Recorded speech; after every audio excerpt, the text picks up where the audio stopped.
Assalamualaikum warahmatullahi wabarakatuh. Apa kabar anak-anak? Semoga semuanya sehat dan dalam lindungan Allah Subhanahu wa taala. Hari ini kembali bertemu dengan Ibu dalam pembelajaran pendidikan agama Islam dan budi pekerti. Sebelum memulai pelajaran, marilah kita bersama membaca doa belajar. Bismillahirrahmanirrahim. Rabbi zidni ilma warzuqni fahma. Ya Allah, tambahkanlah ilmu kepadaku dan berilah aku pemahaman. Amin. Pelajaran yang keempat yaitu perilaku terpuji. Hari ini kita akan mempelajari tentang tolong-menolong, di mana sebelumnya kita sudah mempelajari materi kerjasama. Pelajaran keempat, perilaku terpuji. Allah mencintai orang yang hormat dan patuh kepada orang tua, guru, dan sesama anggota keluarga. Tolong-menolong. Jika kita melihat orang lain dalam kesulitan atau kesusahan, kita harus menolongnya. Jika ada orang minta tolong, kita juga harus menolongnya. Memberikan bantuan dan pertolongan adalah perbuatan yang mulia.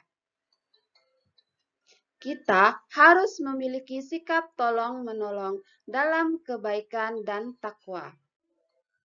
Tolong-menolong artinya membantu meringankan beban orang lain. Agama Islam mengajarkan kita agar saling tolong-menolong, yaitu tolong-menolong dalam kebaikan dan takwa, dan melarang untuk tolong-menolong dalam berbuat dosa dan permusuhan. Seperti dalam firman Allah dalam Al-Quran Surat Al-Ma'idah ayat 2. Bismillahirrahmanirrahim. Wa ta'awanu 'alal birri wattaqwa wa la ta'awanu 'alal itsmi wal 'udwan. Yang artinya, dan tolong menolonglah kamu dalam mengerjakan kebajikan dan takwa, dan jangan tolong menolong dalam berbuat dosa dan permusuhan. Tolong-menolong harus dilakukan dengan ikhlas dan tidak boleh pamrih. Jika ada yang sedang kesulitan, kita harus menolongnya. Dan jika ada yang memerlukan bantuan atau pertolongan kita, harus menolongnya. Karena apa? Karena kita ini semua bersaudara. Tolong-menolong dapat dilakukan di mana saja kita berada. Pertama, tolong-menolong dalam lingkungan keluarga, yaitu sikap saling membantu antar anggota keluarga. Contohnya, pertama, membantu ibu menyelesaikan pekerjaan rumah seperti memasak, menyapu, merapikan tempat tidur, dan merapikan mainan. Kedua, membantu ayah, baik diminta maupun tidak diminta, seperti membantu ayah membersihkan halaman rumah. Yang ketiga, membimbing adik belajar dan mengerjakan PR dan pelajaran sekolah. Yang kedua, tolong-menolong dalam lingkungan sekolah, yaitu sikap saling membantu antar teman di sekolah. Contohnya, pertama, berbagi makanan dan minuman jika ada teman yang tidak punya uang saku. Yang kedua, mengajari teman ketika teman kita mengalami kesusahan dalam belajar. Yang ketiga, membantu teman yang mengalami musibah dan kesulitan. Yang keempat, meminjami alat tulis jika temanmu tidak membawanya. Yang kelima, mengantarkan teman yang sakit ke UKS. Dan masih banyak contoh yang lainnya ya. Yang ketiga, tolong-menolong dalam lingkungan masyarakat, yaitu sikap saling membantu antar anggota masyarakat. Contohnya, pertama, ikut bergotong royong dan kerja bakti di sekitar rumah. Yang kedua, memberi bantuan kepada orang yang membutuhkan. Contohnya, memberi bantuan kepada korban kebanjiran.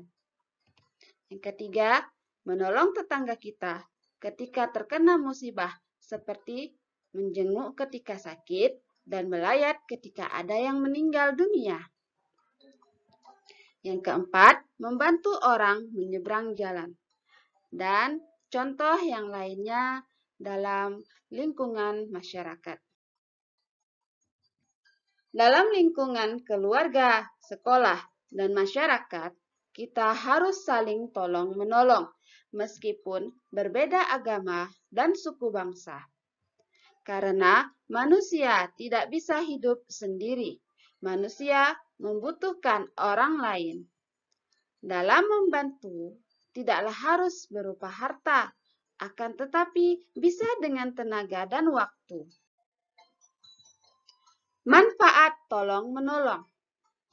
Pertama, meringankan beban orang lain.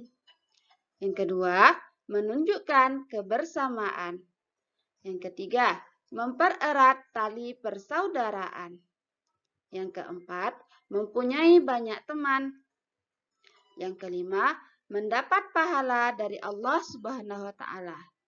Yang keenam, mudah mendapat pertolongan dari orang lain jika kamu sering membantu dan memberi pertolongan kepada orang lain.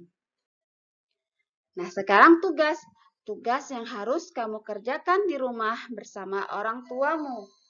Nanti tugas ini kamu kerjakan di buku, kemudian kirim ke guru ya. Soalan yang pertama, perintah tolong-menolong terdapat dalam surat.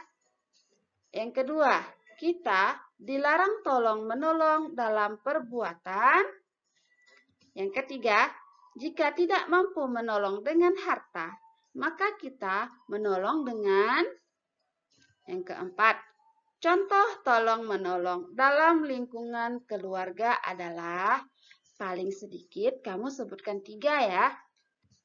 Yang kelima, manfaat tolong-menolong adalah, nah, kamu boleh tulis semua manfaat tolong-menolong yang telah Ibu jelaskan tadi. Sekian dulu pembelajaran hari ini. Semoga apa yang telah Ibu sampaikan dapat kita terapkan dalam kehidupan sehari-hari. Tetap semangat belajar di rumah. Semoga semuanya sehat dan dalam lindungan Allah. Ibu akhiri perjumpaan kita hari ini dengan wassalamualaikum warahmatullahi wabarakatuh.